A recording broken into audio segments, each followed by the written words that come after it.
Muy buenas tardes, tengan todos ustedes. Estoy muy contento de participar en este evento, ya lo dije el día de ayer, pero hoy estoy más contento todavía, porque realmente el nivel académico y el nivel profesional de quienes intervienen pues es de los más altos que yo he observado en los últimos tiempos, y también ver a las personas cómo siguen con atención los discursos, los comentarios, pues nos llena de gran satisfacción. Por supuesto que enhorabuena a Pino y Elizalde por estos 5 años de andadura, Marco, Daniel y todas las personas que componen el estudio. Hoy también es un día especial porque celebramos los 26 años del doctor Pérez Duhalde. Cada vez menos. Eso tienes que explicarnos cómo es posible, que cada vez se cumplan menos años, pero... Al profesor Comadira, al profesor Víctor Vaca, las distinguidas autoridades y personas que están en la mesa. Aunque se ha ido la doctora Teresa Núquez, yo quiero aprovechar para decir que ella, el doctor Miguel Hernández y el doctor Marco Elizalde fueron los principales impulsores y motores del Foro Iberoamericano de Derecho Administrativo que tuvimos en Guayaquil en el año 2018. Es de justicia reconocerlo, y la verdad es que no es un foro iberoamericano, pero sí es un foro iberoamericano porque estamos profesores de distintas partes de América y nos acordamos de aquellos días tan especiales, tan magníficos que pasamos, como los que estamos transcurriendo en estos días que estamos en Guayaquil.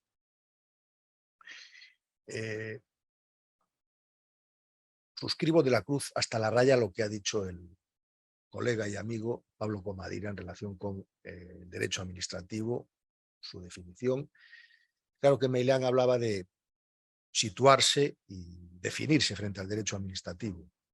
Y eso lo hacía en un libro del año 1968 titulado El proceso para la definición del derecho administrativo, donde él, en ese momento, superando dificultades doctrinales y académicas en un momento en el que la visión del derecho administrativo estaba dominada por una determinada manera de comprender la materia y la asignatura, él ya en esa época, en pleno franquismo, tuvo la iluminación, tuvo la osadía también, porque los que lo conocemos sabemos que era una persona que desafiaba y que veía otras cosas que otros no vemos, pero era pionero, vanguardista, y él en ese momento ya habló de los intereses generales, más bien intereses colectivos, como la clave de bóveda para entender el derecho administrativo, superando las visiones subjetivas, las visiones objetivas, y poniendo el acento en el que el derecho administrativo era un compromiso jurídico con la defensa de los intereses colectivos. Y creo que esa línea de trabajo, que luego confirma la Constitución de mi país, el artículo 103, que él gustaba decir que había sido obra de sus manos, es así, él redactó muchos de los artículos de la Constitución, nos permite plantear esta cuestión que es tan relevante acerca de qué es el derecho administrativo y hacia dónde va el derecho administrativo. ¿Qué desafíos tiene ahora el derecho administrativo? Yo, por supuesto, en 14 minutos no voy a citarlos todos, ni mucho menos. Simplemente voy a apuntar algunos de los que me parecen más relevantes en este momento, partiendo de una aproximación y de una metodología de acercamiento a las ciencias sociales que yo la proyecto sobre el derecho y sobre el derecho público, que, como saben muchas de las personas que están aquí presentes, parten del pensamiento abierto, del pensamiento plural, del pensamiento dinámico, del pensamiento complementario y del pensamiento, también ha salido estos días aquí, desde la realidad, desde la real realidad. Lo que decía Máximo Severo Giannini, el derecho administrativo hunde sus raíces en la realidad. Si no estamos en la realidad, no vamos a comprender lo que es la administración, ni vamos a comprender lo que es un ordenamiento que trata no solamente de embridar a la administración, sujetar a la administración, evitar que salga fuera de madre, que esa es la visión reactiva, tradicional, que se ha mantenido desde hace mucho tiempo. Yo participo más de una visión propositiva, más allá de la lucha contra las inmunidades del poder, de ese libro tan lúcido de García Enterría. Yéndonos antes en el tiempo, von Jering hablaba que el derecho administrativo es un ordenamiento para la mejor gestión de los intereses públicos.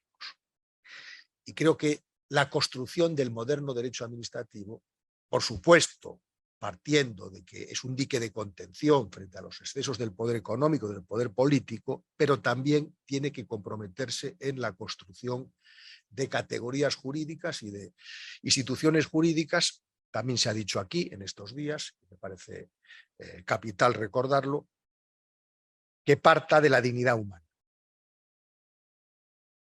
En mi departamento y en el grupo de investigación que tengo el honor de dirigir, llevamos tiempo trabajando, y lo sabe muy bien el doctor Pérez Duhalde, porque él ha colaborado con nosotros en estos desafíos de construir un derecho administrativo que parta y que llegue a la dignidad humana, punto de partida y punto de llegada.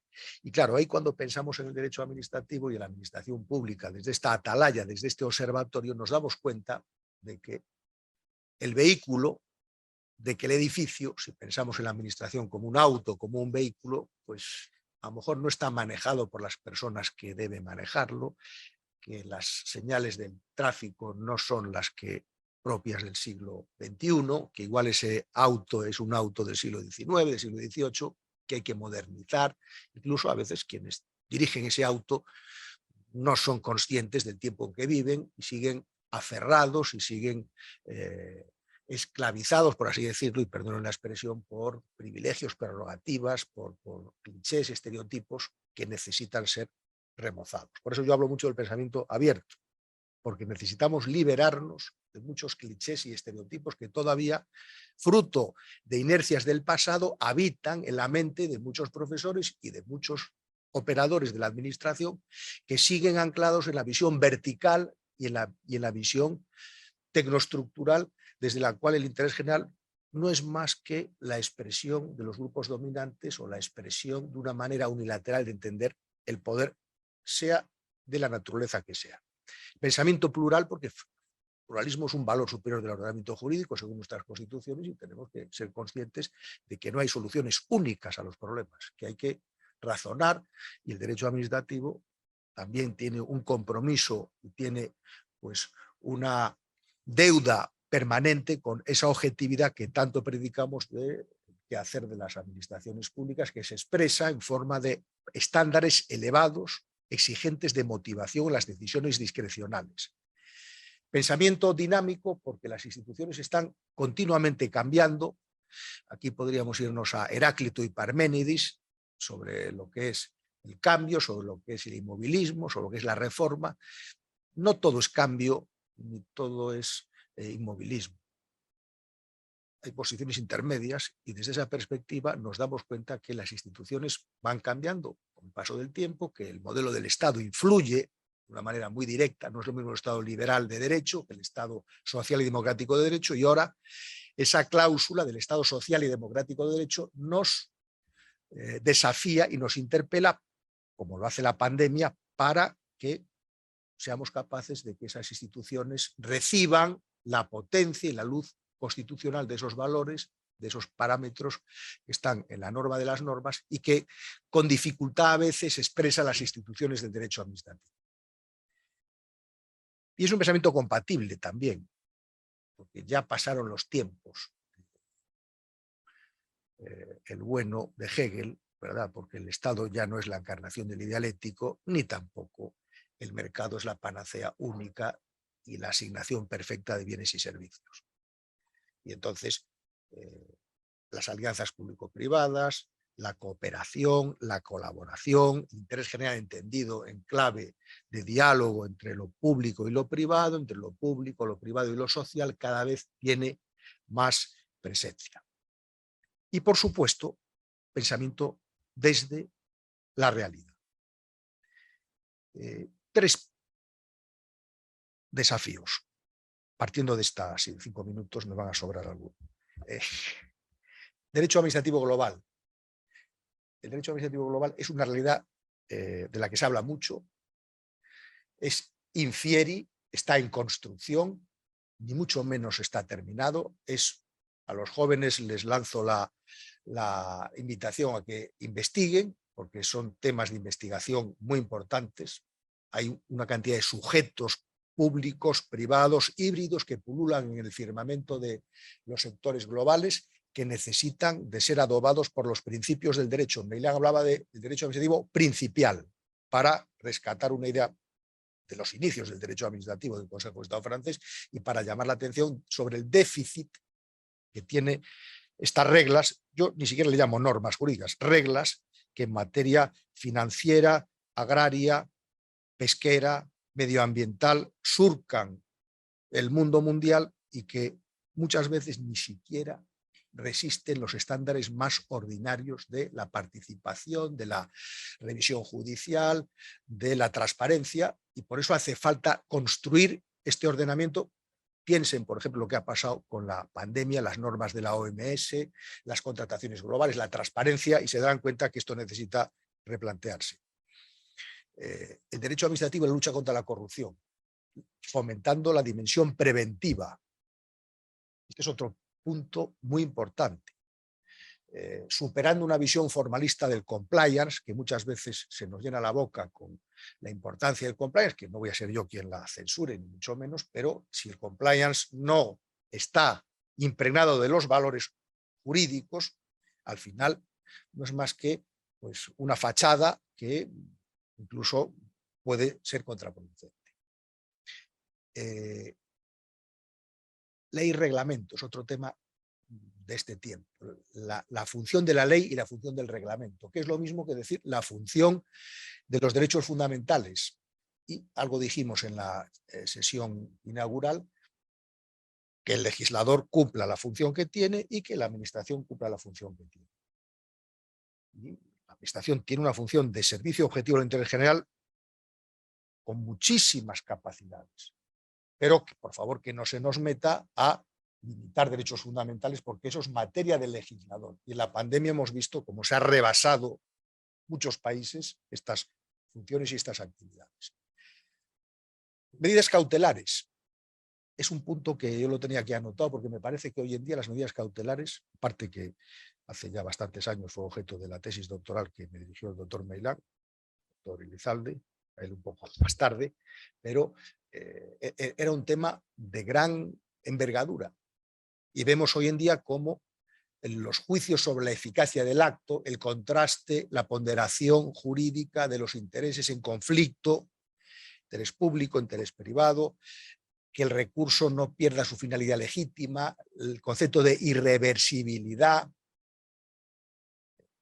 son temas fundamentales cuando tenemos una justicia, por lo menos en mi país, muy lenta, que las sentencias llegan con cuentagotas en orden contencioso administrativo, cuando el acto, como dice un alumno muy simpático que tengo, me dice, mira, pero es que el acto ya ha muerto, ha resucitado, se ha reencarnado, ya, ya el acto, ¿dónde está el acto? Si el acto ya, sobre lo que se va a resolver ya, el acto ya se demolió el edificio, se demolió la gasolinera, bueno, por eso las medidas cautelares tienen una relevancia y tienen una trascendencia y van a ser un tema permanente de estudio y de reflexión y de comentario en este tiempo.